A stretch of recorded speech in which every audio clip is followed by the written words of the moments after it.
Բարև ձեզ, մենք ուղիղ եթերում ենք, մեզ կարող եք հետևել Հայլի ակումբի եւ Անժելա Թովմասյան YouTube-յան էջերով։ Իմ հյուրն է Հայ ազգային կոնգրեսի վարչապետի թեկնածու Լևոն Զուրաբյանը։ Բարև ձեզ, պարոն Զուրաբյան։ Շնորհակալ եմ հրավեր ընդունելու համար։ Շատ երկար սպասված Լավ բանակցեցինք, չէ, երկար։ Այո, շատ երկար, իմ համակրանքը երևից շատ մեծ էր, այդ գնահատելով պարոն Զուրաբյանը վերջապես այսպես համաձայնության եք, տեսեք ինչ կոմպլիմենտներ դժվար է դիմանալ, տեսնում եք։ Եվ այսպես, արդեն ընտրություններին մնացել է մոտավորապես 1 շաբաթ, հա, բան չի մնացել, 1 շաբաթ է մնացել ընտրություններին։ Շատ ակտիվ քարոզարշավ է գնում, մենք դրա մասին կխոսենք, ես ասեմ, որ մի խնդիր կա, քանի որ առաջին զրույցներ ես որոշել եմ, որ շատ երկար, այսպես շատ խորքային բան զրույց ունենալ, ցավոք սրտի, նաև հասկանալի է, պարոն Զուրաբյան, որտեղ այս օրերին, այո, հասկանալի է, որ բոլորս ինչ շատ եթերներ ունենք, պարոն Զուրաբյանը օրը 3-4 նախ մի քանի հանդիպումներ, հարցազրույցներ, հասկանալի պատճառով մենք պիտի որոշակի սահմանափակումներ ունենանք, դրա համար շատ ափսոս, բայց եթե մենք ուզենանք, կարող ենք միջև ընտրություն, որտեղ ես իսկապես ուզում եմ, որ օգտակար լիներ եւ նաեւ մեր հետեւորդները ձեզ հետ շփվել, այո, միջև ընտրությունը անպայման շատ ավելի լավ, մեկ անգամ եւս կհանդիպենք։ Եվ այսպես նախ ուզում եմ ասել, որ թերևս ամենաճշնամիտ եթերում ասել եմ ամենադիպուկ ճշգրիտ բնութագիր, ասեմ, ինչ բնորոշումը տվել է Հայաստանի Հանրապետության առաջին նախագահ Լևոն Տեր-Պետրոսյանը, այո, ազգակործան պատուհասը, թեպետ ասեմ, պարոն Զուրաբյանը չի զիջում իր քննադատական խոսքով եւ դիպուկ գնահատականներով։ Այնուամենայնիվ, ում հոգեզավակն է Նիկոլը։ Ես կարծում եմ ինքը, այսպես ասեմ, մեր ընդհանուր անցած պատմության արդյունքն է։ Որովհետև եթե խոսում ենք հոգեզավակի մասին, իդեպ, ես որ ընտրողների հետ հանդիպում եմ, շատ պատահում են, ասենք 100-ից 1 պատահում ամառ, որ ասում է, հա, բայց ձեր բերածը չի, դուք եք չէ բերել իրան բան այսպես։ Հիմա ես բոլորին բացատրում եմ, եղբայր, 2008 թվականի նախագահական հայտի ժամանակ Տեր-Պետրոսյանի 24 կուսակցություն քաղաքական ուժ միացան մեզ։ Այսինքն Ստեփան Դեմիրճյանը, Արամ Սարգսյանը, Ժուկը, չգիտեմ, մարքսիստական անգամ կուսակցությունը, չգիտեմ, մեծ տենց դիապազոներ էլի քաղաքական ուժերի, որ միացան։ Է մեկն էլ Նիկոլ Փաշինյանի այդ գլխավորած այլընտրանքներ։ Հիմա ինքը 24 ուժերից մեկի։ Հա, ինքը այսինքն մենք ոչ մեկին չենք մերժել այդ ժամանակ, 24 ուժեր եկել են, հիմա մենք սելեկցիա չենք անում, այ դու չսատարես, դու սատարի եւ այլն։ Ինքը եկել է, օգնել է Տեր-Պետրոսյանի հայտին։ Ոչ թե մենք ենք իր թիմի մեջ մտել, ինքն է եկել մտել մեր թիմի մեջ, ընդ որում նվիրված, ասելով, որ պատերազմ, թե խաղաղություն, այդ Տեր-Պետրոսյանի հոդվածը դա այն նու աստվածաշունչ բառը չէր ասում, բայց ասում էր այն հիմքն է, որին ով որ հավատարիմ է, դա էլ կազմում է Տեր-Պետրոսյանի թիմը։ Այդ իր ասած խոսքերն են։ Հիմա մենք ինչ անենք, որ ինքը հետո եկավ, մտավ, մեր պլատֆորմով ընտրվեց 2012 թվին ազգային ժողով ու անմիջապես խզեց կապերը մեր հետ։ Անմիջապես 12 թվականից մեր կապերը խզված են իր նախաձեռնությամբ։ Այսինքն ինքը ուղղակի օգտագործեց Հայ ազգային կոնգրեսի Ինչ հիմնավորում էր բերում, եթե կարճ ասեմ։ Ինչ որ մի հիմնավորում, ինչ որ բան պիտի բերեր։ Ինքը սկսեց, այսինքն ինքը ուներ այդ պլանը, որ ինքը օգտագործում այդ պլատֆորմը, հետո արդեն պետք է դառնա ինքնուրույն ընդդիմություն։ Ընդ որում ինքը անգամ մանիֆեստ գրեց, որ մեզ պետք է ոչ թե իշխանափոխություն, այլ ընդդիմափոխություն։ Այսինքն իր ամբողջ նպատակը այն էր, որ փոխարիներ Տեր-Պետրոսյանին իրանով։ Այսինքն ասել, որ սա հոգեզավակ է, մի քիչ բան է, էլի։ Բայց կա այդ հարցը, օրինակ դուք եք ասում, որ այն պատահում է։ Պատահում է։ Ես ասեմ, ահագին հաղթահարված է, եւ այն բանից ակնհայտ է, չէ, որ ասենք մենք իրան որպես չարիք ենք ընկալում։ Ակնհայտ է, որ եւ Տեր-Պետրոսյանը, եւ ես, եւ Արամ Մանուկյանը, եւ ընդհանրապես մեր կուսակցությունը շատ չոր գնահատական է։ Իսկ սկզբանե կար թերահավատություն։ Դա օրինակ Լևոն Տեր-Պետրոսյանի մոտ նկատել էր, երբ որ ինքը արդեն, երբ որ իրան բերեցին իշխանության։ Գիտեք, Առաջի սիմպտոմները զգացվեցին, երբ որ ինքը բանտից դուրս եկավ, ինքը արդեն ուրիշ ձև էր, ինքը արդեն ոնց որ հոգու խորքում բան էր, նախապատրաստում էր այդ անդիմա փոխությունը։ Դա զգացվում էր։ Բանտում նկատի ունեք այն ժամանակ 11 թվից, որ 11 թվին երբ որ բայց այդ առաջին հանրահավաքի ժամանակ Լևոն Տեր-Պետրոսյանը, ինչպես ասում են, իր տեղը ցույց տվեց։ Ես ենթադրում ինքը մտածում ինքը առաջնորդ է, այդ որ արդեն հանրահավաքներ սկսեցին, ինքը այնպես էր ապավոր իբրև առաջնորդ է եկել, մարդը նստել եկել է, բայց ինքը իրան ասեցին գնա հանրահավաքները վարի։ Ճիշտ է, բայց արդեն լարվածությունը սկսել էր, որտեղ ակնհայտ էր, որ ինքը ուրիշ պլաններ ունի։ Էլ չասած, որ ուրիշ պլաններ ունի։ Ակնհայտ է չէ, որ պլաններ ունի, որ ինքը դառնա լիդերը, այսինքն ինքը պիտի այդ էր իր բանը, իր ամբողջ նպատակը ընդդիմության լիդեր դառնալն էր։ Ու դա զգացվեց, որ ինքը այլևս բացարձակապես հավատարիմ չի այդ մեր սկզբունքներին, ինքը ուրիշ նպատակ ունի։ Հիմա մեր համար ամեն ինչ պարզ էր 12 թվին։ Ինձ համար 11 թվին։ Դուք չէիք սպասում, որ 18 թվականին առաջարկներ կանի, ինչ որ պաշտոններ, ինչ չէիք սպասում, մի քանիսը։ Բայց ում էր պետք իր առաջարկները կամ մենք չենք ընդունել ոչ մի դեպքում, այսինքն մեզ համար նա կներեք, մի հատ չմոռանանք, եղավ 15 թիվը։ 16-16-ը, երբ որ եղավ այդ ՊՊՑ-ի գնդի գրավման այդ ամբողջ իրադարձությունները եւ եթե հիշում եք, ինքը գնաց մասնակցելու այդ բաներին, այդ ցույցերին եւ իրան դուրս հայտարարեց, իրան դուրս արեցին, բայց ինքը մի հատ հավաք արեց այնտեղ, որտեղ ասեց, որ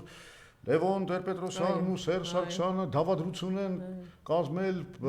հայ ժողովրդի թիկունքում, նրանք պատրաստում են 5 շրջանը։ Այո։ Այդ խոսքը Լեռնային Ղարաբաղից դուրս 5 շրջանի մասին էր։ Այդ հետ տալ եւ գնալ ինչ որ բան է փողզիջման բան, թող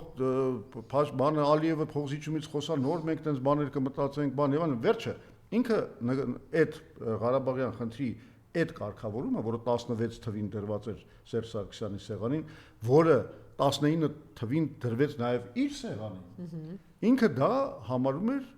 դավադրություն։ Այսինքն հրտեսեք է 2007 թվին ինքը ասում էր Լևոն Տեր-Պետրոսյանի Ղարաբաղյան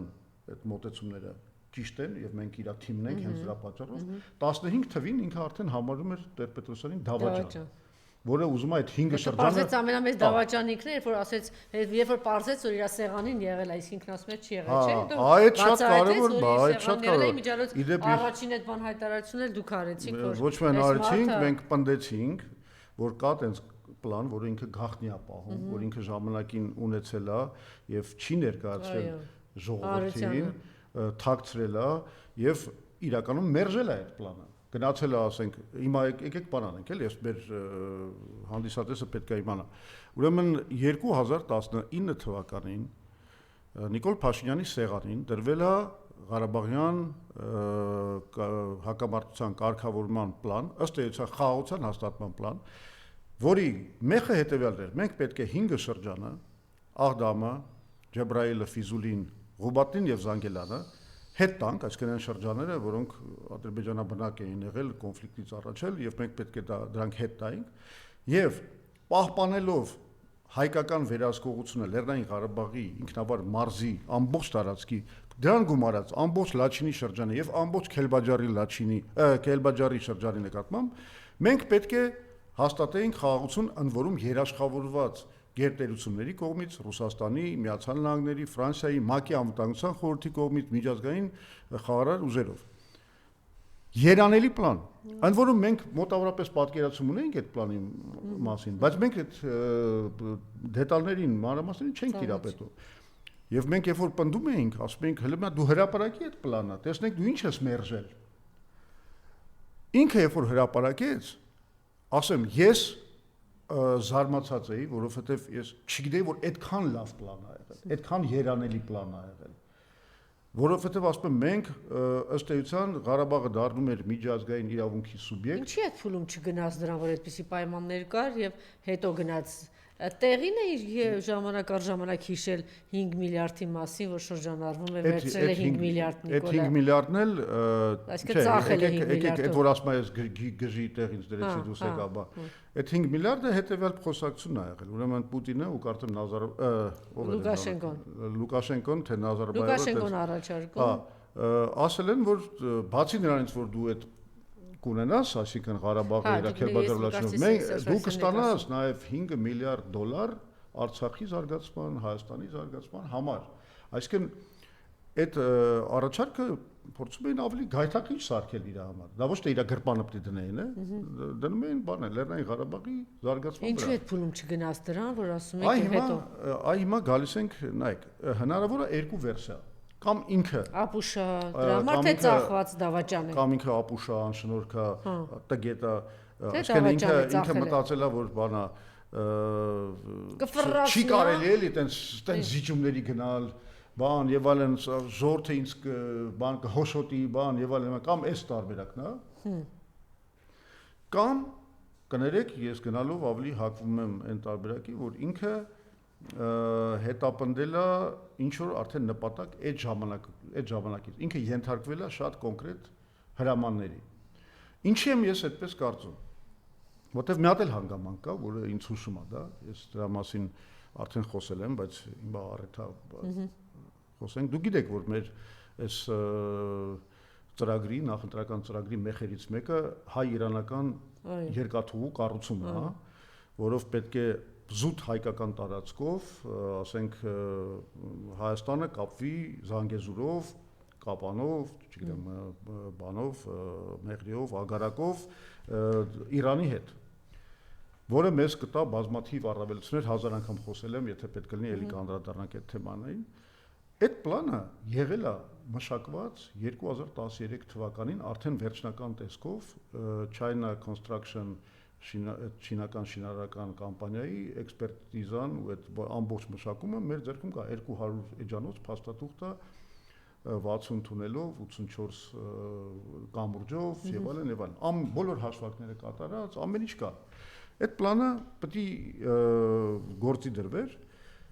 2018 թվականին երբ որ ինքը եկավ իշխանության եւ գնաց ասենք Սինձիպինի կողքներ նստում չգիտեմ Պուտինի կողքեր մի խումբ մարդիկ ես էլ օգնում էի որպես քաղաքական կոնսուլտանտ շատ ազդեցիկ մարդիկ այդ պլանը որոշեցին նորից կյանքի կոչել մենք գնացինք փորձեցինք հանդիպել սկզբից Արշակյանի հետ էինք հանդիպել այդ Հակոբ Արշակյանը ինքը այն ժամանակ տրանսպորտի նախարարն էր ինքը շատ ողջորվեց ես ու Աշոտ Սաֆարանն էինք գնացել բանը նախկին արդյունաբերության նախարար Ինքը շատ ողջորվեց, տարավ Նիկոլին հատվել, Նիկոլը ասել է, չէ, դու մի զբաղվի, թող Մահեր Գրիգորյանը զբաղվի, Մահեր Գրիգորյանը որպես փորձառու ապարատչիկ ուղարկել էր այդ պլանը կառավարության, ու տարբեր ճյուղերին, կոնկրետ նախարարություններին, էկոնոմիկայի նախարարությանը եւ մյուսն էլ բանին, այդ աննիչա տրանսպորտի եւ ենթակառուցվածքի նախարարությանը մենք մտանք քննարկումների շարքի մեջ Այդ ժամանակ էկոնոմիկայի նախարար փոխնախարար Վարուս Սիմոնյանը նաև հայ-չինական միջկառավարական հանձնաժողովի համանախագահն էր։ Այսինքն նստել ենք մանրամասն հաշվարկնելով ամեն ինչ քննարկել ենք էկոնոմիկայի նախարարությունը ուղղակի հիացած էր։ Եվ գրել են այդ նամակը, ես այդ նամակը ունեմ։ Հետո դա կասեցվեց։ Գրել են նամակը, որ Քիչ կարճ ասենք, որ մյուս հարցերին էլ է, հետո պիտի ինձ ասեք կարճ ասենք, բոլոր անհրաժեշտ հավանությունները ստացվել է, գնացել է Մայր Գրիգորյանի մոտ եւ այդ պլանը կասեցվել է Նիկոլ Փաշինյանի անձնական որոշմամբ, որը ոչ ոք չի հասկանում ինչի է տենց եղել։ Հետո հասկացանք, չէ՞, բայց։ Այ հիմա ես որ համադրում եմ, երբ որ համադրում եմ 2019 թվականի այդ հոյակապ պլանի մերժումը։ Հետո Բոլթոնի գալը։ Հետո դուք ձեր հարցազրույցներից մեկի ժամանակ նկատել էիք, որ այնպես չի որ ձեզ էլ այդպիսի բաներ չէին ասում, չէ, Իրանի հետ հարաբերությունները խզել, փակել են ժամանակ, բայց որ ողջամիտ հայ չի հասկանում, դա կեսական նշանակություն ունեցող տարածքի երկրից կարելի է։ Ուրիշ քայլեր էլ արել։ Բանի այդ Չինաստանի դեմ ինքը քայլեր էլ արել այդ ժամանակ, երբ որ ամերիկացիք ստեղծեցին մի հատուկ Այսինքն ձեր կարծիքով արդեն ինքը 18-ից այդ ուժերի հետ ոչ ոք չի հիշում մի հատ շատ կարևոր բան։ Հիշում այն պրանկստերներին ռուսական գիտեք, այն Վովան եւ Լեքսուսին։ Չէ։ Հայտնի պրանկանողներն են, էլի, զանգում են տարբեր պետական գործիչներին, արևմուտքի եւ ասենք ներկայանալով ասենք ինչ որ գործիչ իրանց հետ խոսակցություն են վարում, որ դա տեսագրում են ցույց է տալիս։ Հա, իհարկե գիտեմ։ Վովան ու Lexus-ը, հայտնի բան։ Սա մոռացել են այն հայտնի իրանց պրանկը, երբ որ հենց 18 թվականին, երբ որ Նիկոլ Փաշինյանն եկավ իշխանության, իրանք զանգեցին Բորիս Ջոնսոնին, որը այդ ժամանակ foreign secretary-ն էր, բանի այդ միացյալ թագավորության արտգործնախարարն էր։ Հիմա շատ հետ իրանք ներկայացան Նիկոլ, այսինքն Նիկոլ Փաշինյանը, կեղծ Նիկոլ Փաշինյանը խոսում է իրական Բորիս Ջոնսոնի հետ։ Այդ խոսակցությունը բոլորին իհարկե։ Այնտեղ ուրեմն կեղծ Նիկոլ Փաշինյանը հարցում է Բորիս Ջոնսոնին, թե ես ուրեմն sense նոր եմ ընտրվել, բան եւ այլն, հիմա պիտի գնամ Պուտինի հետ հանդիպեմ, մի հատ կարող եք խորհուրդ տալ ոնց վարվեմ Պուտինի հետ եւ այլն եւ այլն։ Եվ Բորիս Ջոնսոնը կարծելով որ դա Նիկոլ Փաշինյանն է, իրան խորհուրդներ է տալիս, որոնցից հետևում է որ այդպես ասենք խոսեն մի մարդու հետ, որը քո ազդեցության գործակալն է։ Ասում է ուրեմն այ զգուշ կլինես, Պուտինին չջղայնացնես, Պուտինի հետ այսպես կխոսես, հիմա շատ վտանգավոր է եւ այլն, որ եւ այդ ուղղակի խորհուրդ եմ տալիս այդ բանը նայեք։ Հա, այսինքն ոնց որ քո ազդեցության բանի գործակալի հետ կխոսես, այդպես էլ խոսում ես։ Այս բոլորը մոռացել են։ Հիմա ասենք լավ, օքեյ, Վովան Lexus-ը այդ բանն իրանք ասենք FSB-ի հետ են աշխատում, չգիտեմ, բանի ասենք գործակալներ են, ինչ են, ինձ դա չի հետաքրում։ Այն կողմը հո իսկական Բորիս Ջոնսոնը, որը ցույց է տալիս իրական ով է Նիկոլը, ում հետ գործն է, շատ լավ։ Այսինքն չէ, մի հատ ամփոփենք այս մոտ, այսինքն ընս տպավորություն է ստեղծվում, որ իր բոլոր քայլերը Նիկոլ Փաշինյանի 18 թվականից սկսած եւ այդ 2019 թվականի պլանի մերժումը եւ այդ երկաթուղու պրոյեկտի մերժումը, դրանք բոլորը նրա համար են արվել, որ մենք ի վերջո այս ջախջախիչ պարտություններով անցնենք ու ընդունենք Զանգեզուրի միջանցքը։ Այս մենք պետք է հասկանանք։ Եվ միգուցե ժամանակն է, որ մենք ազդեցության գործակալին ուղարկենք Գրողի ծոցը ինչու՞ չէ։ Ես ավելի վատ կարտահայտվի։ Ասեք, մի զսպեք ձեզ։ Չէ, կոռեկտության սահմաններում, բայց այնպես որ Ինձ թվում է Ժորժ ջան, ամեն մեկը ըստ ձեր երևակայության Բարձրական այդ բառամթերքը ասեմ, ինչ ասեմ, ով է վերել մեր իրականություն։ Ծեփեմ ես ինչ անեմ ներողություն ինչ ասես։ Ես դրա բնութագրերը տվել եմ։ Լափել բառը Ես դրա բնութագրերը տվել եմ։ Շնաբերան, պղծաշուրթ եւ այլն եւ այլն։ Նիկոլ Փաշինյանի մասին ես այդ բոլոր գնահատականները տվել եմ։ Չէ, ինքն է այս հայոյախոսությունը։ Լափելու եմ, ծեփելու եմ, չգիտեմ այս պարակտման այս մտնոլորտը չգիտեմ ժողովրդի մի մասը մյուս մասի դեմ հանելու այս մեծ աղմուկ մեծ հաշվհատուկ բայց այդ ամեն ինչ տեղավորվում է եթե դու գնում ես եթե դու խնդիր ունես քո ազգային շահի դեմ գնալու բնականաբար դու պիտի գնաս պարակտման օգտագործես հայհոյախոսությունը օգտագործես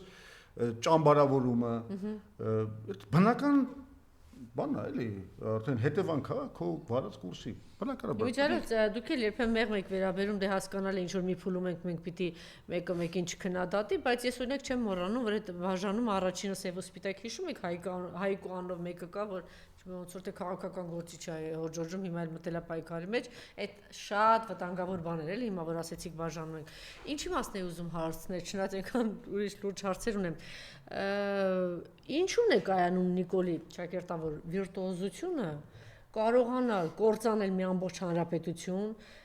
տալ այնտեղ այդքան գերիներ ունենալ Հայաստանի Հանրապետությունից տալ այսքան տարածքներ բերել դիրքերի վրա նստացնել թշնամուն այսքան զո իրենք 3800-ին են ասում 5000 10000-ի մասն է խոսքը 13000 զոհեր բերել թշնամուն մխրճեցնել մեր այս տարածքի մեջ Խայտարակ թալան 8 միլիարդի լավ է որ հիմա սկսել եք արդեն բոլորը սկսել են ասել որ իրան նման հատիկ այդ 8 միլիարդ թալանացը պիտի բերի այդ աղրելի բան եւ այս ամեն ինչից հետո մնալ հրապարակում մի հատ էլ ընտրությունների մասնակցել մի հատ էլ հոր Ժորժոսից մի հատ էլ ինքը մատա թափ տալի բոլորի վրա տեսեք ինչ կանեմ սա ինչու՞ նա գաղտնիքը երկու բաղադրիչ կա մեկը անհերքելի տաղանդն է, ձիրքը, այսինքն ինքը գիտի զանգվածային հոգեբանության հետ աշխատելու կանոնները։ Ինքը բնազդաբար, ինքը չի ասում, բնազդաբար զգում է այդ շահարկումը, չգիտեմ, երբ որ պահին դուրեկան լինելը բանին, ամբողին կամ շատ մեծ շերտերին ժողովրդի, ինքը նաև քանի որ ինքն էլ խնդրեմ ունի եւ հիշողության հետ, եւ տրամաբանության հետ, եւ խելքի հետ, ինքը հենց ինքը կարողանում է հենց այդ որակներով բանի վրա, շերտերի վրա աշխատել, որովհետեւ կներեք, բայց եկեք մենք փաստենք հետեւյալը, մեր շատ լայն զանգվածներ, մեր ժողովրդի իսկապես այդ կուլտուրան կորցրել են բանի հիշողության, տրամաբանության։ Եք զգում ասել, եթե այդ մարդու հետևից միջև մարդիկ կան, որ գնում են, այդ չի մի քիչ ինչ-որ sense բաներով էլի։ Դա փաստ է։ Պարոն Զուրաբյան, դա փաստ է։ Ասենք եթե մարդը այդ կատեգորիայի մարդու հետևից դեռ մարդ կա գնացում։ Եթե մարդը, ասենք տրամաբանական հակասությունների մեջ համատնում նույն ելույթի մեջ, կամ ասենք 7 օր հետո Չլավ ասեցիք, նույն ելույթի սկզբում ու միջև մեջտեղն ու վերջում արդեն։ Ու եթե դա դու չես տեսնում, դու դրա համար պետք է հատուկ որակներ ունենաս, այսինքն քո համար պետք է հիշողություն գոյություն չունենա, տրամաբանության օրենքներ գոյություն չունենան։ Այս ժողովրդի վրա ինքը կարողանում ազդել, այդ շահարկել, ինքը միշտ ասում է, ինչ որ այդ ժողովրդին դուր է գալիս։ Իսկ դա իրան դիվիդենդներ է բերում։ Մեծ հաշվով ինքը ճանաչում է հայ ժողովրդին։ Եթե ճանաչում եմ եք իսկապես այդքան վատնենք,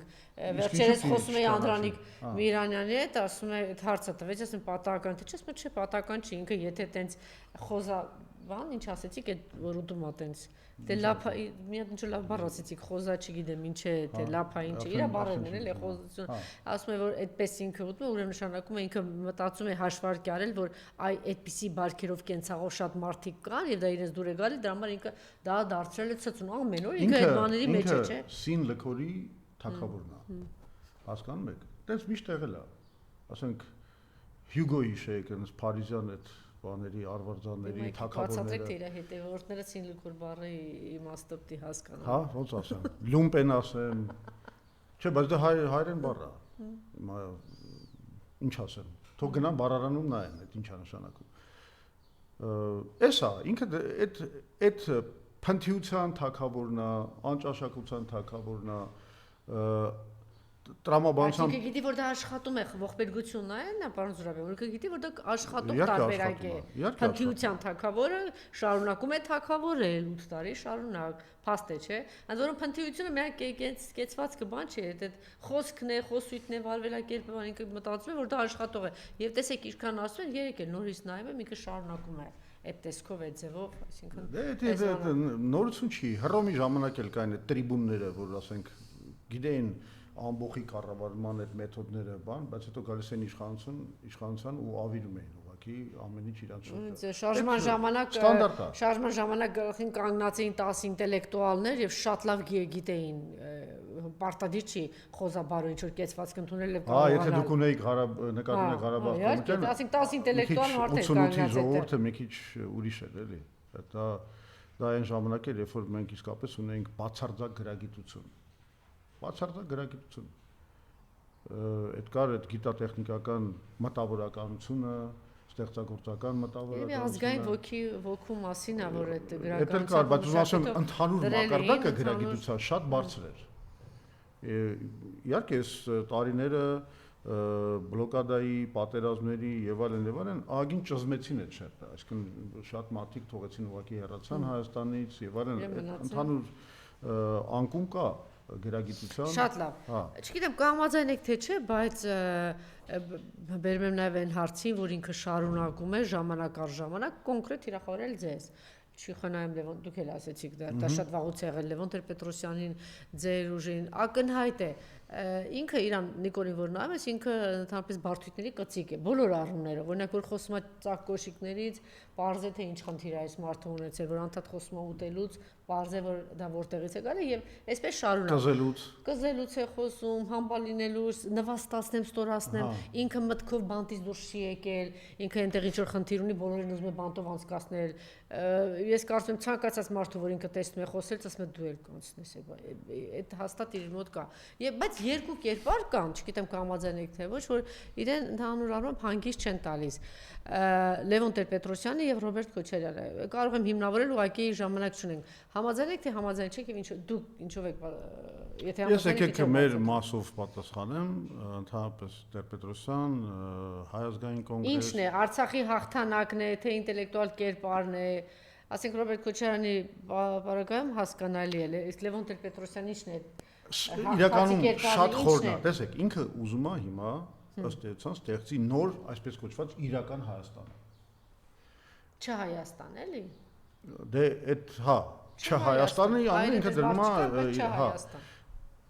Այդ նպատակի համար իրան պետքա ստանալ, ասենք, մոտավորապես Էրմենի Բաշի կարգավիճակ։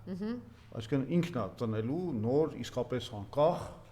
հայ ազգը։ Ինքը հավատում է դրան, պարոն Զարբյան, ուզում եմ հասկանալ, ինքը հավատում է դրան, որ դա լինելու է։ Հավատա, ինքը պետք է ջնջի անցյալը ու ստեղծի նոր իրականում մանկուրտական Հայաստան։ Ինքը այդ նպատակ, բնականաբար ինքը անունը չի դնի մանկուրտական Հայաստան, ինքը պետք է դրա անունը դնի իրական Հայաստան, այսինքն նոր Հայաստանը ծնվել է Նիկոլ Փաշինյանի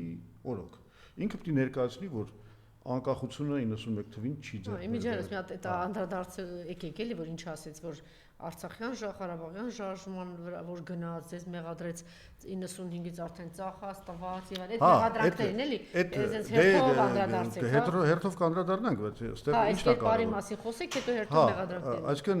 ինքը ինչի ասվեցի Էրմենի Բաշի, ասենք կան չէ՞ տենց լիդերներ, որոնք օրինակի համար Մուստաֆա Քեֆալը դարավ բան է, ինչ են ասում դրան, Աթաթուրք, այսինքն թուրքերի հայրը, որը ստեղծեց, այսինքն ինքը ինչ արեց, Օսմանյան կայսրության այդ փլատակների վրա ինքը ստեղծեց նոր երկիրը, որը իրականում ահագին իր ամբիցիաները բան արեց, փոքրացրեց, հա, այն ժամանակ ինքը հրաժարվեց մեծ կայսրական, հա, համաշխարհային պատերազմից հետո կարողացավ այսինքն ինքը գնաց ի վերջո ինչ որ բաների, կոմպրոմիսների բան ստեղծեց մի հատ Թուրքիա, որը ասեց ախպեր ջան, մենք էլ կայսրականությունից հրաժարվում ենք, էսա մեր ազգային պետությունն է Թուրքիան։ Հիմա նույն հավակնությունը ուներ օրինակ Թուրքմենբաշին հայտնի։ Ինքը ինքը ներկայանում էր որպես թուրքմենական ազգի հայր։ Հիմա Նիկոլ Փաշինյանը լինելով այսքան ճստլիկ, այնուամենայնիվ ունի այդ ամբիցիան, որ ինքը պետք է դառնա նոր Հայաստանի, իրական Հայաստանի հայրը։ Դրա համար եմ ասում Էրմենի Բաշի, որովհետև այդ Հայաստանը իրականում լինելու է, ասենց ասեմ, ադրբեջանահպատակ Հայաստան։ Այդ ամեն վարքյան Ալիևի հիշեցնում է, որ դու ոչ մի բան ես եւ այդպիսի բան չի լինելու, էլ ծաղրացու, էլ հարբեցու, ամենը տալիս է գլխին։ Բայց նույն Ալիևը ամեն ինչ անում է, որ ինքը վերընտրվի Հայաստանի վարչապետ։ Հա, բայց Նիկոլը հասկանում է, չէ՞ որ դա չի նշանակում լինել հայր իրական Հայաստան, դա նշանակում է լինել ոտքի տակի եսի մինչ Ալիևի, ինչ հայր։ Հա, բայց ինքը իրական Հայաստան։ Ոչ չի ասի, ես բանա ստեղծում եմ կզած Հայաստան։ Դե ուզում ասեմ ինքը գիտի չէ որ չկա այդպիսի բան։ Ինքը բանի Ադրբեջանի կուսակալությամբ, այսինքն ինքը դառնալու է Ադրբեջանի կուսակալ։ Ինքը հոտես չի ասելու։ Դե չի ասում, բայց գիտի չէ որ այդպես է։ Որ գիտի ինչ, ինքը պետք է այդ ամեն ինչը դե գոնե հանգիստ վերընկնի չհարցակվի այնտեղ Լևոն Տեր-Պետրոսյանի նույնիսկ ամեն ինչը պետք է մատուցի որպես մեծ բարիք, որ ինքը բերում է Հայաստան։ Ինքը ծնում է նոր Հայաստանը, վերջապես անկախ, ու իսկապես անկախ, վերջապես ինքնիշխան, հա, ինքնիշխան, որը հրաժարվել է կայսրական հայրենասիրական մոդելներից եւ վերջապես կենտրոնացել է Ալագյազի վրա։ Չեք։ Էսա իրա մոտեցումը եւ ինքը պետք է այս ամեն ինչը որպես տենց հերոսական մի բան մատուցի հայ ժողովրդին, նոր Հայաստան, իրական Հայաստան, ինքն էլ այդ իրական Հայաստանի հայր։ Հիմա Լևոն Տեր-Պետրոսյանը իրան խանգարում է այս առումով որպես պատմական ֆիգուր, որովհետեւ կներեք չես կարող ջնջել բանից պատմության դասագրքերից, որ Հայաստանը անկախություն ձեռք է բերել 1991 թվականին, դարձել է ՄԱԿ-ի անվտանգության անդամ, այսինքն ինչ ուզում ես արա, ինչ ոնց ուզում ես աղավաղի, այդ փաստերը մնում են պատմության մեջ։ Ոչ միայն դա, այլ նաև Տեր-Պետրոսյանի օրոք ազատագրվել է Լեռնային Ղարաբաղը։ Այսինքն մենք ունեցել ենք իրականում հաղթական պատերազմ 91-ից 94 թվականներին։ Հիմա այս պատմական փաստերը խանգարում են իրան։ Եթե քեզ խանգարում են պատմական փաստերը, դու պետք է այդ պատմությունը ոչնչացնես։ Դրա համար ասում եմ, որ դուք եք տվել 91 թվին անկախություն չի եղել, 94 թվին հաղթանակ չի եղել, Ղարաբաղը արդեն տրված էր 96 Չէ, թվին։ բացի այդ շարժումն էլ ինքը աղետ ա եղել, չէ՞, այդպես Հա, չասեց։ հա, ավանտյուրա ա եղել, թե այդ Սաղ Տեր-Պետրոսյանը սկսեց ինքը մեզ այդ բախտախնդրության մեջ մտցրեց եւ այլն։ Նախ հա 96-ին էլ արդեն տրված էր։ Հիմա ես ուզում եմ հենց մի երկու օր առաջ ասել, էլի, որ 96 թվին։ Այդ հարցին, հա, անդրադարձ։ Հա, Ժորժ ջան, եթե հանգարցակի ձեզ պատահի էլի, այդպես փողոցում պատահում է Նիկոլ Փաշինյան, թեև բանա ինքը սոցիալապես վտանգավոր, այդպես բանա երևույթ է, որտեվ կարող է հարցակվի, հետո դուք հայտնվեք բանտում։ Դե լավ, դուք էլ այդպես վտանգավոր, մենակ փողոցի շներն են, չեմ կարծում ինքը այդպես վտանգավոր։ Նա հարցրեք Արթուր Օսիպյանին կամ Հասմիկ Սողոյանին, վտանգավոր է թե չէ։ Երբ որ պատահում է փողոցը։ Մեկին աշխատանքից են ուզում հանեն, մյուսին բանտ են նստացրել եւ այլն եւ այլն։ Հա, այսինքն բացի փողոցի շներից ուրիշ տեսակ վտանգավոր բաներ էլ կան, արարածներ էլ կան։ Դե ես կարծում եմ փողոցի շները շատ ավելի անվտանգ են։ Չէ, անվտանգ չեն, հարցակում են, իրանց օրը կյանք էլ են բանդարձ։ Շատ լավ։ Ասում եմ, եթե հանդիպեք, իրան այս հարցը տվեք, Ժողովուրդ ջան։ Ասեք, եղբայր, եթե 96 թվականին Ղարաբաղը տրված էր, ինչպես դու պնդում ես։ Այդ ինչի էիր դու 2019 թվականին գնում Արցախ ու ասում, որ Արցախը Հայաստանն է եւ վերջ։ Այդ ինչի էիր դու մերժում պլանը, որով Արցախը դառնում էր ըստ էության անկախ դե ֆակտո պետություն։ Ընդհանրապես ո՞նց էր հնարավոր, եթե 96 թվին Արցախը տրված էր, որ 2019 թվականին քո սեղանին դնեին այդ պլանը։ Դու այդ պլանից խոսա։ Դու այդ պլանից չես խոսում։ Այդ ո՞նց էր հնարավոր։ Ուրեմն սա ինչ որ դու ասում ես, դա սուտ է։ 96-ին տրված չի եղել Ղարաբաղը։ Կամ էլ մենք պետք է ենթադրենք, որ դու 18 թվականին եկար իշխանության ու չէիր հասկանում, որ Ղարաբաղը տրված է։ Հասկանում ես թե չէ։ Կամ հիմար ես ու հետո ես հասկացել, բայց այդ մի քիչ հիմարությունը երկար է տևում այդ դեպքում, որովհետև 21 թվականի ընտրություններին Նիկոլ Փաշինյան դու ասում էիր, որ եղբայր մենք քո ծրագրում էիր գրում ՔՊ-ի նախընտրական ծրագրում, որ մենք կհետապնդենք Լեռնային Ղարաբաղի ինքնորոշման իրավունքը անջատում հանուն փրկության սկզբունքով։ Այսինքն 2021 թվականին դու խոստացել ես հայ ժողովրդին, որ Լեռնային Ղարաբաղը ստանալու է անկախություն Ադրբեջանից։ 2 տարի հետո քո վերընտրվելուց մենք ստացանք Արցախի կործանում։ Հիմա հարց, եթե դու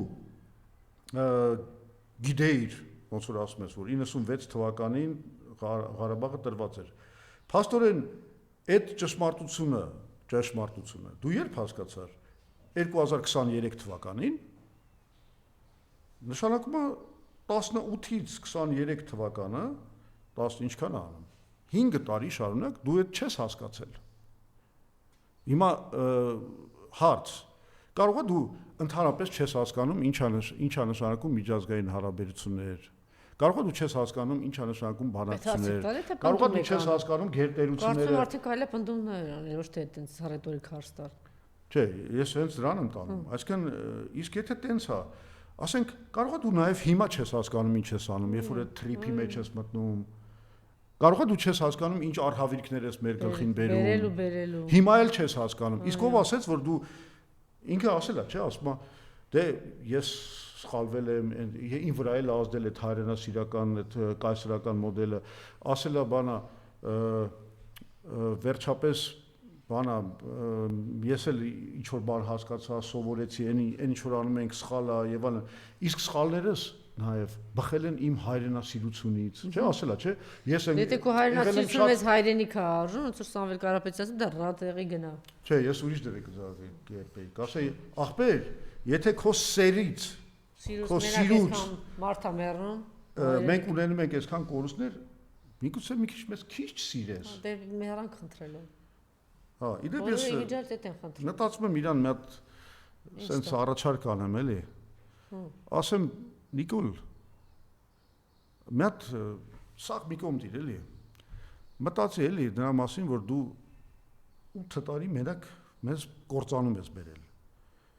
Ասենք ինչի ես վստահ, որ հիմա դու ինչ որ լավ բան ես տալու ես։ Միգուցե ժամանակն է, որ դու խորը գիտակցես, թե ինչքան վնասակար երևույթ է սա ժողովրդի համար, եւ ուղղակի գիտես ինչ փառապանց քայլ կլինի, ուղղակի դուրս գաս ես պայքարից եւ ասես, որ եղբայր, ես գոնե գնում եմ հասկանալով ինչ արհավիրք է բերել Հայաստանին, այս իհարկե ռոմանտիկ բան է։ Երկու դիտարկում, նախ դուք շատ լավ ճանաչում եք, բացառված է այդ մարդը մանյաներով է, Աստծուց ես ինչից հետո ինքն է, դուք ինքներդ ասում եք այդ մարդը գիտեմ, բայց ես չեմ կարող։ Մեկը սա եւ երկրորդ ես չեմ կարող այդ առաջարկը չանեմ իրան։ Հա, բայց երկրորդ բանը դուք Բորիս Ջոնսոնին հիշեցիք, դե այդպես կարելի է մի 10 անուն հիշել, այնտեղ Միշել կա, Մակրոն կա, չգիտեմ, Թրամփ կա, կտան գլխին կասենք, ահա քեզ բերել ենք։ Ես պահում ենք դրա համար։ Սա ճիշտ է։ Ես ուղղակի այնպես որ մեկապ տես ուժերը միավորվեն, միավորված կերպով այս մարդուն վռնդեն, հայ ժողովուրդը պիտի վերջո, այսպես ասած, խելքի գա բան։ Իմ ասած հետևելն է, այս մարդը ուրեմն ինչ որ խոսել է, ամեն ինչ դուրս է եկել ստախոսություն, խաբեբայություն, բարձ հաշվարկ անեմ, էլի, այս բաներ անեմ, որ այս թեման ավարտենք։ Ուրեմն 18 թվին ես կարդացել եմ իրանց, ասենք, ՔՊ-ի նախընտրական ծրագիրը։ 18 թվին նա խոստանում էր զինադադարի ամրապնդում, Լեռնային Ղարաբաղի ինքնորոշման իրավունքի ճանաչում։ Ինչ եղավ բանը որպես արդյունք։ Որպես արդյունք մենք ստացանք 20 թվի պատերազմը, ընդ որում իր կողմից կատարված սխալների պատճառով։ 21 թվին երեք իմիջիալոց բանը Պետրոսը ժուլիկություններ անում։ Ուզում եք ասել իրանք չեն մեղավոր, ուզում եք ասել բան էլի Իրան նման ինչ էլ գտմանը, Նիկոլի վատ կամ լավ տարբերակ սերոքսել լինի, բան չի։ Ես չգիտեմ Պետրոսը ինչեր էր անում, եկեք ես իմ ասածը ասեմ։ Չէ, ձեր ասած բանը, որ այս մարդը խինչի առաջին անգամ էր տանջում, մարդը հրահրեց պատերազմ, բառից բուն իմաստով։ Հա, մի քիչ օրինակ այդ հրահրելու բանը մի հատ։ Ես կարծում եմ դա սխալ արտահայտություն է։ Ինչու՞։ Ասեմ ինչու։ Որովհետև 2019 թվին կատարվել է հետևյալը։ Մենք ունենք Մինսկի խմբի համանախագահության մեխանիզմը։ Դրա առաքելությունը, այսինքն Ռուսաստանը, Ֆրանսիան, Ամերիկան, այդ առաքելությունը, այդ մեխանիզմը եղել է հետևյալը, որ Լեռնային Ղարաբաղի կարգավիճակի շուրջ գնում են բանակցություններ եւ քանի դեռ գնում են բանակցություններ, մենք թույլ չենք տա Ադրբեջանին հարձակվել եւ հարցը փորձել լուծել ռազմական տարբերակով։ Սա է եղել ամբողջ իմաստը։ Հա, լավ է, ինչ վատ է։ Իդեպ Մինսկի խումբը ստեղծվել է 92 թվին, հենց որպես Ղարաբաղյան հարցի լուծման մեխանիզմ։ Հա։ Հիմա ինչ արեց Փաշինյանը։ Ինքը փաստորեն չպատասխանեց Մինսկի խմբի համանախագահության առաջարկին, գնաց պատասխանը տվեց հանրայնորեն 2 ամիս հետո Ստեփանակերտում, ասելով, որ Արցախը Հայաստանի է վերջ, ինչը նշանակում էր հետևյալ պատասխանը, որ ես ձեր բանակցությունների մեխանիզմը մերժում եմ։ Բայց դա չեղավ պատերազմի բան տալ, բա ի՞նչ է նշանակում դա։ Այսինքն, եկեք ճշգրիտ ձևակ, ես ուզում եմ ճշգրիտ ձևակերպեմ։ Այսինքն Նիկոլ Փաշինյանը իր գործողություններով փլուզեց զսպման մեխանիզմը։ Բա ի՞նչ է դա նշանակում, պարոն։ Զսպանը, չէ։ Դուք մի քիչ ավելի սիրուն բառերով եք ասում կամ ավելի։ Ես ուզում եմ ճշգրիտ ասեմ, որտեղ բա ի՞նչ արեց։ Բա փլուզ է։ Չէ, որտեղ նիկոլական պրոպագանդան, Նիկոլն էլ իր պրոպագանդայի զոնն ամբողջ երկիրը։ Նիկոլի պրոպագանդան սկսում է աշխատել, չէ, ժողովրդի վրա։ Մենք պետք է ճշգրիտ արտահայտություններով խոսանք, որ չաշխատի, որ չաշխատի։ Մարդը առաջին կետ փլուզել է, պրոպագանդան։ որ փլուզել է դա, նպաստել է, որ դա նիկոլական պրոպագանդան ասում է պատերազմը մոտեցնի, ով արի, Նիկոլն արի։ Անժելա ջան, երբ որ նիկոլական պրոպագանդան ասում է, որ տեսեք, դուք ասում եք, որ հրահրել է, իհարկե հրահրել է։ Ստացվում է, որ Նիկոլ Փաշինյանը ինչ որ ագրեսիվ գործողություններ է կատարել Ադրբեջանի նկատմամբ եւ փաստորեն ինքն է պատերազմի Պարոն հեղինակը։ Զուրաբյան, դա դեբիլությունից կլինի, թե ծրագրավորված մտածված հրահրելուց կլինի, արդյունքը փաստա, արդյունք չէ, հետևանքը այն է, որ մոտեցրել է պատերազմը, չէ՞, ինչ բառերով ուզում եք ասել։ Հիմա մեկը կարող ասի, ապուշ ա եղել, չի հասկացել, ասելա ես ինքնուրույն, ես չնայած չեմ հավատում, որ այդքան ապուշ ա եղել, որ այդ հաստատ պլանավորած է այդ ամեն ինչը գնացել, բայց ինքը հասկացել է, չէ՞։ Էդ էլ չէր հասկանում, որ ձեր բացատրած այս երանախագահող այդ երկիրը զսպման բաներ չէր հասկանում, դա ուզում եք ասել։ Ես ասում եմ, երկու վերսակա, չէր հասկանում կամ այն գլխից հետապնդում էր կոնկրետ նպատակներ։ Հիմա հաջորդ դրանից հետո հայտարարությունը Արցախը Ադրբեջանը եւ վերջ, ճիշտ է։ Տավուշի դեպքերից հետո դարձրեց համաշխարհային, չգիտեմ ինչ, արկղներով մեդալներ էր տալիս ու նվաստացնում էր Ադրբեջանին, SSS, էլի հրահրեց, որ Ալիևը ավելի բան լինի հարցակի։ Ես համաձայն եմ, որ ինքը իր գործողություններով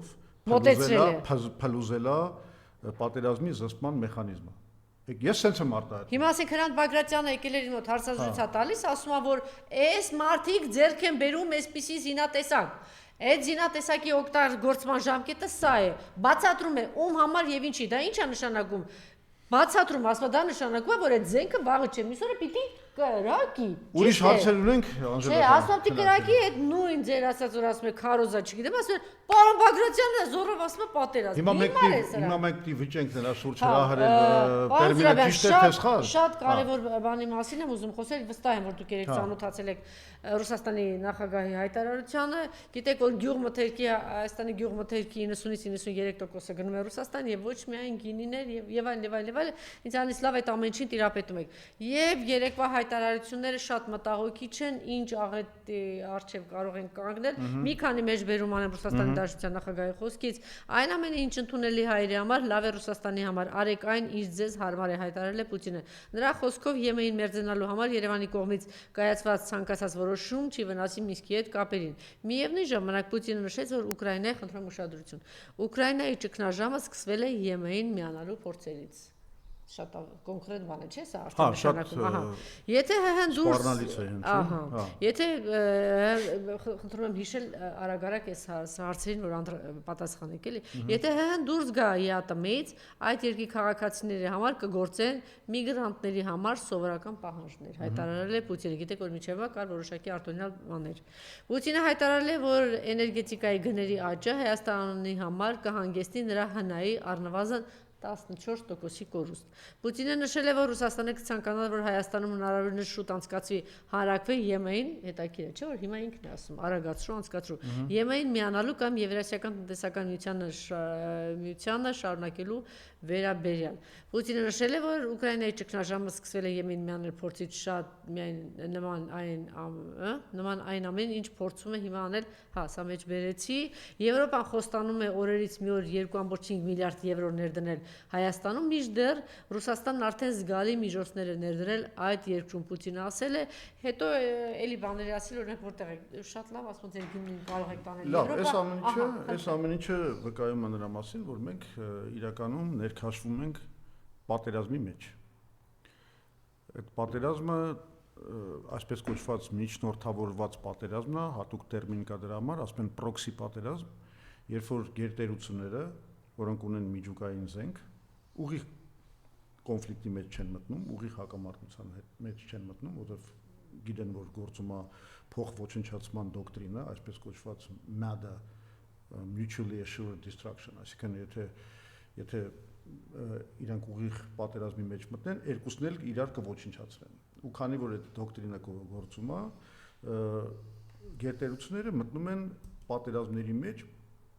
այլ երկրներում։ Դա կոչվում է պրոքսի պատերազմ։ Հիմա Հայաստանը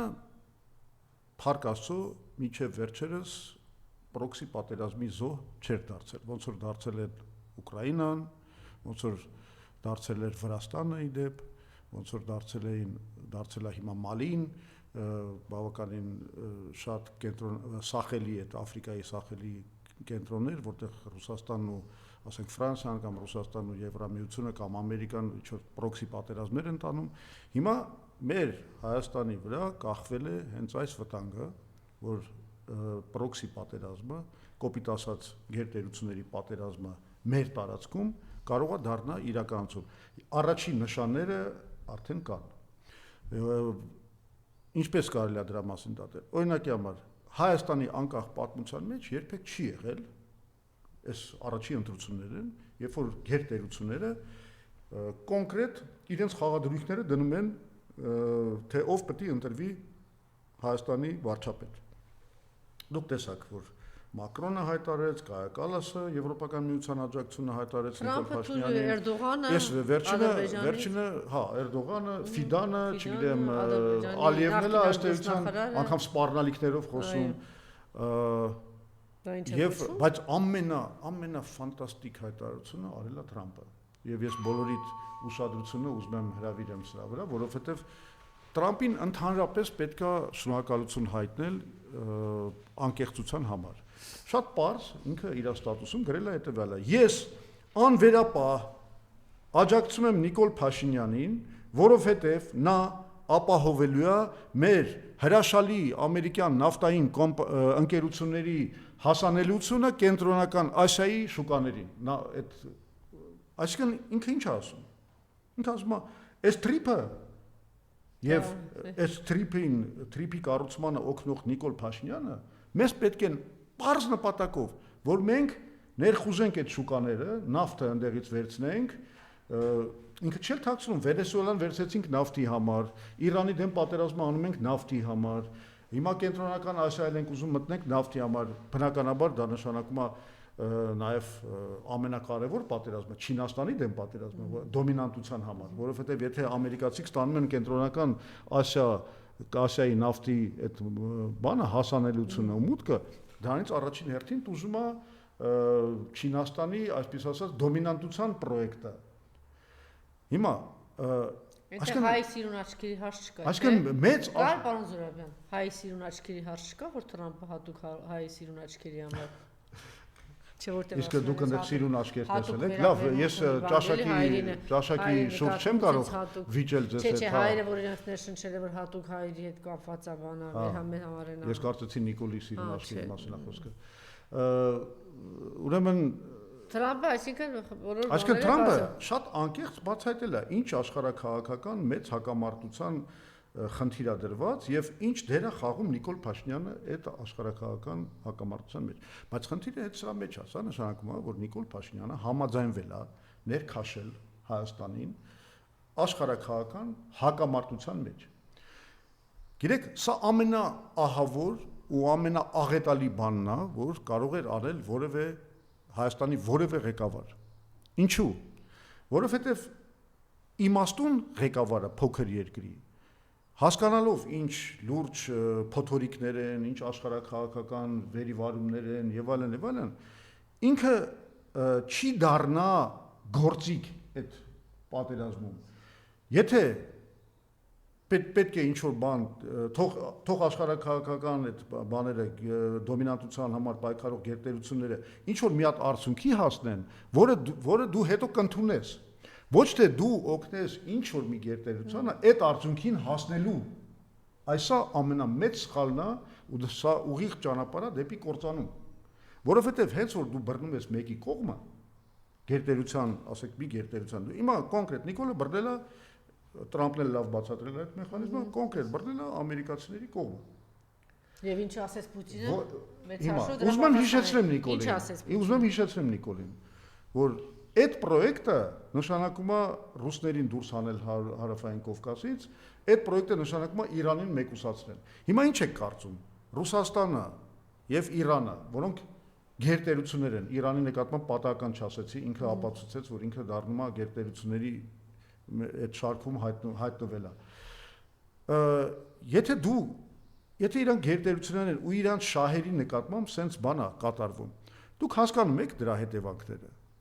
Այսինքն գիտեք ինչա լինելու։ Այսօր Իրանը եւ Իսլամական Հանրապետության, Իսլամական հեղափոխության պահապանների կորպուսը հայտնի, որը այսօր իշխանության ռեալ գրողն է Իրանում, հայտարարել է, որ TRIP պրոյեկտը չի կարող իրականացվի ոչ իրանական տարբերակով։ Հիմա Դա ինչ է նշանակում, հարմար պահի եթե դա եղավ, դա թիրախի բան է Այսինքն, լինելու Իրանի կողմից մի Այն մարդիկ, որոնք տեսնում են այս քաղաքականության մեջ ինչ որ իմաստնություն կամ ինչ որ ով է ներշնչել պարոն Զորաբյան, որ պիտի ուրեմն հակառուսական քարոզչությունը 8 տարի շարունակ գնալ։ Ոչ մեկ թող չասի, դա հանրային հեռուստաընկերություններով կլինի, իրանց արբանյակներով կլինի եւ այլն եւ այլն։ Հետո բարձրաստիճան պաշտոնյաների մակարդակով կլինի, արդեն բացահայտ գործողություններով կլինի, ինչպես դուք նկատեցիք, որ Թրամփը բացահայտել է, բացի այդ գալիս են մարդիկ, որոնք այսպես տեմպես հայտարարել են պատերազմ Ռուսաստանի Դաշնությանը, Զելենսկուն վերել։ Ուրեմն ինքը պիտի ամեն ինչ անի։ Ռուսաստանի Դաշնությունը, որ ասենք միակ ամենամեծ շուկան է Հայաստանի համար, միջնորդավորված գալիս է ապրանքաշրջանառությունը ամենամեծ, այստեղից մի քանի անգամ էժան է տալիս գազը, այնտեղ մենք ունենք 2.5-3 միլիոն հայություն, որոնց նկատմամբ կա ինչ-որ իմաստով հատուկ վերաբերմունք։ Ուրեմն ամեն ինչ պիտի անեն, խնդրում եմ ինձ բացատրեք, այս հոգեբանական բան է, ինչ է, բայց հայր իրանց ներշնչել են, ինչ ուզեն պիտի ասեն, ինչ ուզեն պիտի անեն, հակառուսական ամեն ինչ պիտի արվի, հետն էլ մի հատ թշնամուն բերել էստեղ, ամեն ինչ անել Ռուսաստանն էստեղ, բայց պիտի Ռուսաստանն ասի իհարկե մենք շարունակենք ամեն ինչ, այսինքն պետք է օգնի, որ Հայաստանը հարստանա, որ շատ ավելի լավ տշի էստեղից Ռուսաստան, հո դեբիլ չեն այնտեղ նստած։ Ես հենց այդ հարցն էի ուզում տալ մեր ունկնդիրներին, հարցնելով եղբայր դուք պատկերացնում եք, երբ որ դու մտնում ես գերտերությունների հակամարտության դաշտ, դրա հետևանքները պատկերացնում ես, մարդ ուղղակի այդ կուրսի, ասենք, ճարտարապետները եւ արդարացնողները միգուցե չեն հասկանում, որ ինչքան, sense ասեմ, շատ կոպիտ բառ կօգտագործեմ, գիշատիչ կարող են լինել գերտերությունները, երբ որ իրենց կենսական շահերի համար պայքարում են։ Ու անկախ նրանից դա ով է, Ամերիկան է, Ռուսաստանն է, Իրանն է, Չինաստանն է, երբ որ խոսքը գնում է իրենց կենսական շահերի մասին, իրենց համար ոչ մի խոչընդոտ 1 միլիոն զոհ ունի Ռուսաստանը, Ուկրաինան, բայց իր խնդրին հասնել համար գնում է, ինքը պիտի մտածի ամերիկյան նավթային ընկերությունների համար շատ կարևոր է, որ Հայաստանը պահպանի իր ազգային պետությունը։ Չէ, դապես լինի Հայաստանը։ Հայ, այդ նույն նավթային ընկերությունների համար շատ ավելի կարևոր է, որ այնտեղ լինի կայուն, ասենց ասեմ, թուրանական մի հատ բան, գոտի, որտեղ ոչ մի բան չի խոչընդոտում այդ կապին, այդ նավթի Էլի գալիս ենք հոսքին։ նույն կետին, որ ապուշա չի հասկանում, թե արդեն հատուկ ծրագրով անում Նիկոլը, որ թշնամացնում է Ռուսաստանի կոնկրետ իր ամենաուժեղ ռազմավարական գործընկերությունը եւ ոչ միայն ռազմավարական, կենսական նշանակություն ունի ամեն հայի համար Ինչքան մենք առաջ ենք գնում, մենք Ռուսաստանի ապուշի վերսայից կամաց հակում ենք դեպի գործակալի այդ ազդեցության գործակալի վերսայից։ Սա բարձր։ Հիմա, բայց ես ինչ եմ ուզում ասեմ։ Սա իրականում ստեղծում է խնդրեմ, որտեղ Ռուսաստանն էլ է պատասխանում։ Ռուսաստանն էլ չէ, ասենք Պուտինը բանի Փաշինյանի հետ խոսակցության ժամանակ ինքն էլ ասում է, եղբայր, այնտեղ պրոռուսական ուժեր կան, ռուսական քաղաքացիություն ունեցող, այսինքն պրոռուսական ուժեր կա, դու իրանց հետապնդում ես, բան ես անում եւ այլն, ինքը անուն չի տալիս, բայց մոտավորապես խոսում է, որ ինքն էլ ունի այնտեղ խաղադրույքներ եւ ինչ որ ուժեր, որոնք եթե Փաշինյանը ճնշելու է, Ռուսաստանը համարելու է դա պատերազմ։ Իդեպ արդեն համարել է եւ տնտեսական պատերազմը առնվազն սկսել է։ Հիմա սա իրականում շատ վտանգավոր զարգացում է, Անժելա ջան, որովհետեւ ինչ է ստացվում, որ այսօր Հայաստանը կամա թե ակամա պարակտվում է արևմտամետների եւ ռուսամետների միջև պայքարի։ Այստեղ է, որ մեր նման ուժը Հայաստանին անկախություն բերած եւ միշտ անկախական դիրքերի եղած ուժը, մի ուժ, որը միշտ համարել է, որ մենք բոլոր ազիմուտներով, այսինքն բոլոր ուղղություններով պիտի զարգացնենք մեր հարաբերությունները, այսինքն մենք պետք է եւ Ռուսաստանի, եւ Արևմուտքի, եւ Իրանի, եւ մնացած բոլոր ուղղություններով պիտի համագործակցության ծրագրերի ընթացքով գնանք, ահա մեր նման անկախական ուժը ահազանգ է հնչեցնում եւ ասում է, որ մենք չպետք է թույլ տանք պարակտել Հայաստանը արևմտամետների եւ ռուսամետների միջև։ Սա սխալ ճանապարհ է։ Բայց եկեք ընդունենք, որ հանրային ընկալման մեջ դենց շատ բան է, նստած է, տեսեք, եթե Թրամփը հայտարարում է, դե ոչինչ հայտարարում է։ Դուք պատկերացնում եք, նորից եմ կրկնում, ասենք դու քո գյուղմթերքի 90-95%-ը եթե գնար միայն Միացյալ Նահանգներ, դուք պատկերացնում եք ինչ էր անելու Թրամփը։ Տոկոս էր ձեր սենսը, տոնենցը վեր կենալու հայտած էր, հենց հիմա փակում եմ, սա եմ անում։ Ուրեմն շատ հանգիստ Պուտինը դրա մասին խոսում է, բայց Թրամփը այնտեղից ասում է, ես պաշտպանում եմ, աջակցում եմ, գնացեք Նիկոլին պաշտպանեք։ Հանրային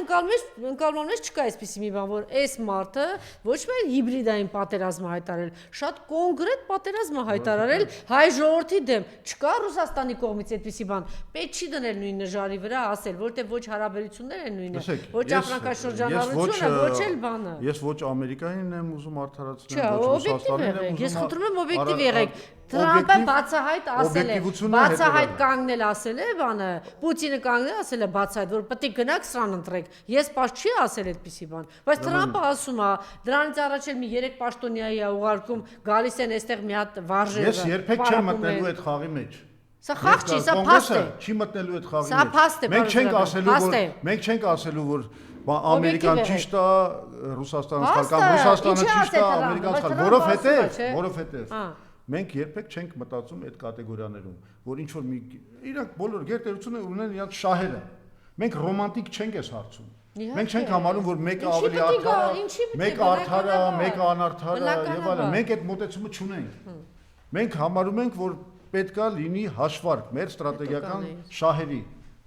Մենք այնպես մենք չպետք է ասենք, որ այս մեկը լավն է, այն մեկը վատն է։ Չկա տենց բան։ Իրանք ունեն իրենց շահերը, իրանք հետապնդում են իրենց շահերը։ Հասկանում եք, իմ մտքով երբեք չի անցնի, որ ես որևէ պետության մեղադրեմ այն պատճառով, որ ինքը իր շահերը հետապնդում է։ Դա բնական երևույթ է, երբ որ որևէ պետություն իր շահերը հետապնդում է։ Ես ոչ մի երկրի չեմ մեղադրում, ես արձանագրում եմ փաստ, իհարկե։ Չի լավ անում է Թրամփը, կարողանում է, նա կարող է, մենք ուղղակի փաստ ենք արձանագրում, որ կա այսպիսի իրավիճակ, բայց տեսեք ոնց է կարողանում այս իշխանությունը ներկայացնել, որ եւ այնպես են աշխատել տևական ժամանակ, որ դա չգիտես ինչի օրինաչափություն է, Թրամփը կարող ասել։ Ես էլ ասում եմ, եթե հանկարծ այնտեղից լիներ, ու էլ չեմ ասում, որ եթե Միացյալ Նահանգները այն ազդեցությունը, այն օգտակարությունը, այն ներդրումը, այն կապը ֆինանսական, այն ինչ որ ստանում է Ռուսաստանից Հայաստանը ստանալ Միացյալ Նահանգներից, հիմա դուք ինչ եք պայթեցրել մեր գլխին Թրամփը, ճանաչելով իրեն եւ տեսնելով իր գործողությունները։ Անժելա ջան, եկեք փորձենք իրար հասկանալ։ Ես իհարկե համարում եմ, որ այն գործողությունները, որը այսօր Նիկոլ Փաշինյանը կատարել է եւ այն քաղաքականությունը, որը ինքը տանում է, մեզ տանում է շատ սխալ ուղղությամբ։ Աղետաբեր բանի դրել է երկու երկրների գերտերության, որովհետև իսկապես դա բերում է Ռուսաստանի կողմից ինչ որ ռեակցիաներ, ըստ էության տնտեսական պատժամիջոցներ եւ մենք հայտնվում ենք բավականին ծանր վիճակում, որովհետև ոչ ոք ավելի էժան գազ չի ծախի մեզ, քան ծախում է Ռուսաստանը։ Գյուղմթերքը։ Հա։ Ոչ ոք ավելի լավ շուկաներ չի տա մեզ, որ տալիս է Ռուսաստանը այս պահին եւ մենք եթե գնում ենք այս քայլերի, սա նշանակում է մենք շատ անպատրաստ վիճակում գնում ենք մտածված, որ երկրում ստեղծվի էներգետիկ ճգնաժամ, որ երկրում ստեղծվի տնտեսական ճգնաժամ։ Իդեպ բանում այդ Ամերիկայի Միացյալ Նահանգների բանում այդ կոնգրեսում եղել են լսումներ այս կապակցությամբ եւ Ամերիկայի նախկին դեսպանը ԻՀԿ-ում բառացիորեն ասել է հետեւյալ բառերը, որ հայ ժողովուրդը պետք է գիտակցի, որ ինքը պետք է անցնի ցուրտ ու մութ տարիներով։ Ինչ եք ասում։ Հա։ Դա շատ հայտնի պատրաստեք սիրելիներս։ Հա, հիմա պատրաստեք, չէ՞։ Գնալ Նիկոլին ընտրել եւ անցնել ցուրտ ու մութ տարիներով։ Արևմուտքը անգամ չի ասում, որ եթե դուք մեզ համար այս պլանները իրագործեք, մենք ձեզ համար կապահովենք եւ անվտանգությունը եւ ընդ որում եւ Բայց նորից ասեք էլի, որ արևմուտքը մեզ խոստացել է ցուրտ ու մութ, հայ հիշեցի, մոռացել է, ճիշտ է, հիշեցի որ տնտեսական չէ, բառը ասում նախկին դեսպանը։ Իմ անունը մոռացել եմ, բայց ինքը շատ կոնկրետ է լսումների ժամանակ, որոնք հենց նվիրված էին նրան, որ Հայաստանը հեսա պիտի դուրս կա այդ Ռուսաստանի ազդեցության գոտուց եւ բանանի Իմիջիալը Ջեֆրի Սաքսն էլ մի քանի անգամ զգուշացրել է, որ դուք եթե այդ ճանապարհից շեղվեք, որ ձեր համար ինչ կենսական նշանակություն ունի Ռուսաստանի Դաշնությունը, որ դուք ինչ սոցիալ-տնտեսական աղելի աղետի արժև եք կանգնելու, սա մի կողմից եւ ես ուզում եմ նաեւ դուք գյուղացիների հետ խոսեք, քանի որ առիթ է, մենք էլ մեծ լսարան ունենք, գյուղացիների հետ խոսեք, էլի որ ինչ է սպառնում իրենց Ինչի արժև են կանգնելու, լավ, դուք չեք պատկերացնում։ Դե լավ, իրանք շատ լավ գիտեն ինչի արժև են կանգնում, արդեն Տիրանը փակվել, հա, արգելվել է, արդեն չեն բանանում, ընդունում։ Այդ եկեք հիմա չմտնենք ամեն մի կատեգորիայի հետ խոսալու։ Մենք պետք է ասենք հետևյալը, որ սա հիմարագույն բախտախնդրական քաղաքականություն է, որի միակ իմաստը հետևյալն է։ Ոչ թե արևմուտքը օգնելու է մեզ։ Արևմուտքը օգնելու է Նիկոլ Փաշինյանի ռեժիմին։ Ու դրա վերջը լինելու է արյուն, կորուստներ, տնտեսական անկում եւ Հայաստանի ադրբեջանացում, որովհետեւ նորից եմ ասում, արևմուտքին ինչպես պարզվում է Թրամփի հենց բաներից, ասածներից, Հայաստանը պետք է որպես ուղղակի տրանզիտային գոտի Եվ նաև եթե հաշվի առնենք, որ այդ հանքերի շուրջ ինչ որ խոսակցություններ են գնում, համաձայնություններ են ստորագրվում, այն ինչ որ փորձում էին իդեպ Ուկրաինայում անել։ Հանք ունեն կետեր վերցնել, էլի մեծ հանքի։ Այսինքն Հայաստանը պետք է որպես հումքային կցորդ։ Հիմա, բայց այդ բանը մենք բավարարելու ենք արևմուտքի համար, ու մենք ինչ ենք ու դառնալու ենք ընդամենը Ադրբեջանի կցորդ։ Այսինքն ամբողջ հետևանքը լինելու է այն, որ Հայաստանը դադարելու է լինել ազգային պետություն։ Հայաստանի Հանրապետություն անունով Նիկոլի ասած իրական Հայաստան ենք դառնալու, որտեղ նույն հենց Նիկոլ Փաշինյանը լինելու է Ալիևի կուսակալը։ Եվ կվերափոխի բանը մեր եկեղեցին ոչնչացնելով ավանդույթները։ Իմիջիալը չի թաքցնում իր ծրագրերը։ Հա, ծրագրում էլ դրել է հակասահմանադրական այդ բանը, պահանջը դրել է ծրագրի մեջ։ Մեզ ասելու են ինչը կարելի է ասել, ինչ չի կարելի ասել, այսինքն եթե շատ կոպիտ արտահայտվենք, այդ Փաշինյանի այդ ասած հայրենասիրական, հա, կայսրական մոդելը հիմա փոխարինվելու է տեղական ադրբեջանական հայրենասիրական մոդելով։ Էսա ինչ որ անում է Փաշինյանը, բայց ես այս միտքս ուզում եմ բան անեմ, ավարտեմ։